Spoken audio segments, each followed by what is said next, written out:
Breaking news. At 02:19 UTC, in the silent hours before dawn, a routine telemetry sweep conducted by NASA's Deep Space Network picked up something that should not have been there. A signal, faint, structured, and unmistakably precise, originating from beyond the heliopause, more than 160 astronomical units from Earth. It was tagged, time-stamped, and verified within seconds. Today, the impossible just happened. Moments ago, data returned from humanity's oldest interstellar messenger behaved in a way no engineer alive ever designed it to behave. This changes everything we thought we knew about the Voyager journey. If you want more real-time cosmic updates as this story unfolds, now is the moment to hit like, subscribe, and stay with us, because what we are about to reveal rewrites the meaning of exploration itself. Within minutes of the first alert, control rooms on 3 continents came alive. At the Jet Propulsion Laboratory in Pasadena, night shift engineers froze mid-conversation as the waveforms stabilized on their screens. In Madrid, antennas of the European Space Network pivoted with surgical precision to confirm the anomaly. In Canberra, the Deep Space Station recorded the same pattern, identical down to the nanosecond. This was no glitch. This was no solar interference. The signal was real, and it was coming from Voyager. For nearly 5 decades, Voyager 1 and Voyager 2 have been drifting outward, carrying with them a golden record and the quiet hope that curiosity alone is reason enough to cross the void. Launched in 1977, built with technology older than the first personal computers, they were never meant to last this long. Their power systems decay predictably, their instruments shut down one by one according to schedules written decades ago. And yet, at this precise moment, Voyager did something new. NASA, ESA, and academic partners at Harvard and Caltech immediately initiated a cross-verification protocol. The James Webb Space Telescope was alerted, not to image Voyager, which is far too small and distant, but to monitor the surrounding interstellar medium for disturbances. Hubble was tasked with archival comparisons, searching for any historical precedent.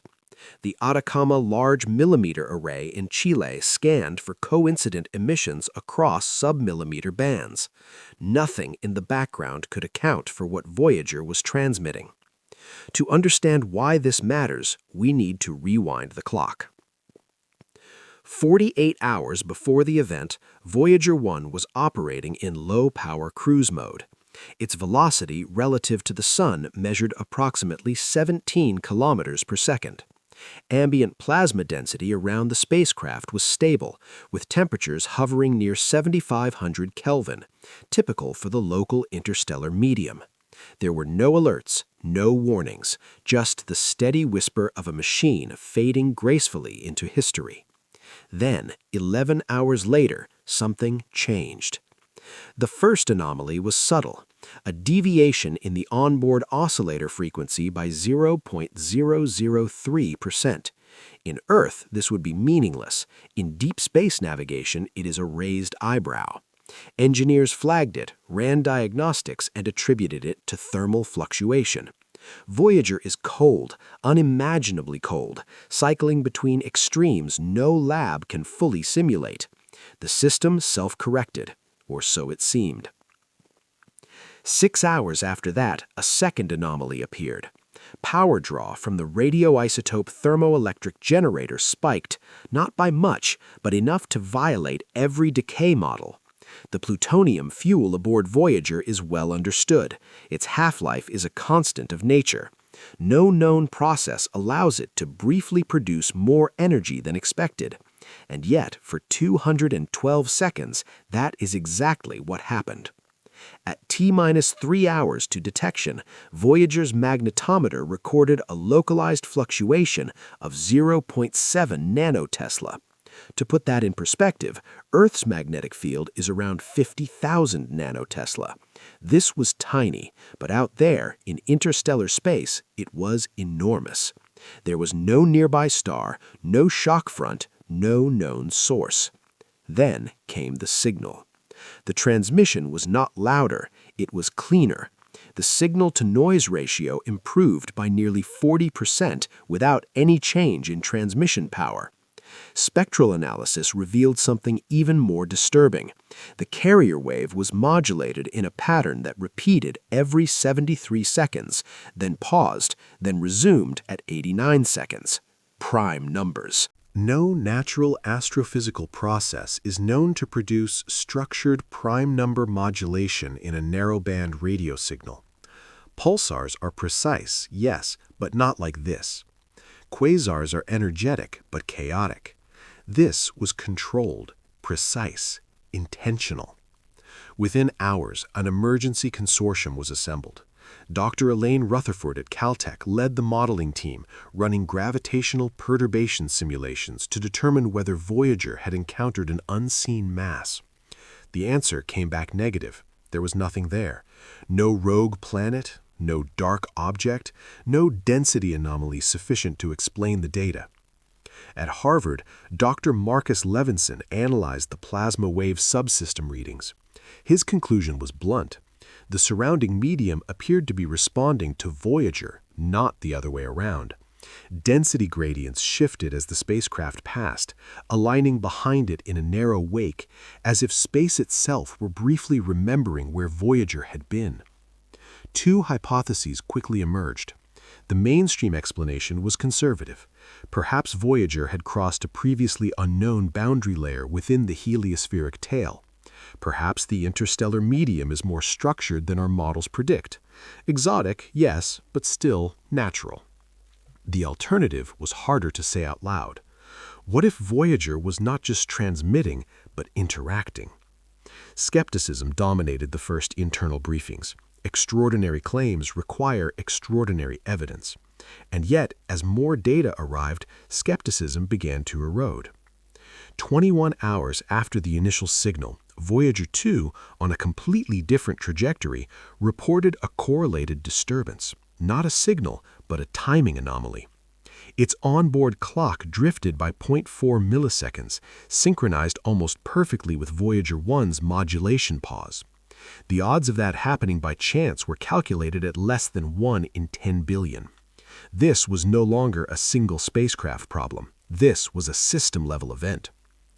NASA classified the incident under a restricted internal code. Communications were encrypted. Public statements were delayed. Meanwhile, engineers noticed something else. Voyager's attitude control system had made a micro-adjustment, a rotation of 0.02 degrees. Too small to notice visually, but enough to change antenna alignment. The spacecraft had turned. There was no command from Earth. The maneuver required energy Voyager should not have had, and yet telemetry confirmed it. This was no longer random, one internal memo read. It was responding. As news filtered upward, governments took notice. Satellites in high Earth orbit began reporting brief communication dropouts. Amateur radio operators across Europe noticed unexplained interference lasting seconds at a time. Migratory birds in the southern hemisphere altered flight paths by several degrees, a phenomenon later correlated with a transient magnetic fluctuation measured at ground stations in Argentina and South Africa. None of these effects were dramatic alone. Together, they formed a pattern. Control rooms fell silent as a second wave of data arrived. The prime number modulation had changed. It was now grouping into clusters, 2, 3, 5, 7, then repeating faster each cycle. The interval compressed from minutes to seconds. The signal strength remained constant. The precision increased. Computational linguists were brought in, not to translate language, but to identify structure. Information theory metrics suggested low entropy. This was not noise, it was ordered. And then, without warning, Voyager 1's signal vanished. For 14 minutes, there was nothing. No carrier, no telemetry, no heartbeat from a machine that had spoken continuously since the Carter administration. Engineers prepared themselves for the inevitable. After nearly 50 years, perhaps Voyager had finally gone silent. Then the signal returned. Stronger, cleaner, different. The carrier frequency had shifted by 0.02%, compensating perfectly for Doppler effects that had not yet occurred. It was as if the transmitter knew where Earth would be, not where it was. Philosophers were consulted alongside physicists. What does it mean when an artifact of human design behaves as though it has agency? Not intelligence, at least not in any conventional sense, but responsiveness, awareness of environment, adaptation. Maybe we are not witnessing the end of the Voyager mission. Maybe we are witnessing its transformation. The golden record aboard Voyager carries images, sounds, music, a message in a bottle cast into the cosmic ocean. For decades, we assumed it would drift unread, unheard. But what if the act of traveling itself was the message? What if crossing the boundary between star systems leaves a mark, not just on the traveler, but on space itself? In the quiet after the alarms, after the meetings, after the arguments, a strange calm settled in. The data was still coming. Voyager was still out there. Humanity's oldest machine alone between the stars, doing something no one expected. Maybe we are not witnessing a threat. Maybe we are witnessing an invitation. An invitation to rethink what exploration means. To accept that when we send our creations into the unknown may answer back, not with words, but with laws rewritten ever so slightly, just enough to get our attention. As of this moment, Voyager continues its journey. The signal persists, stable, structured, unresolved. Scientists are divided, governments are cautious, the public knows almost nothing. One final question remains hanging in the silence between stars. What happens when it changes again?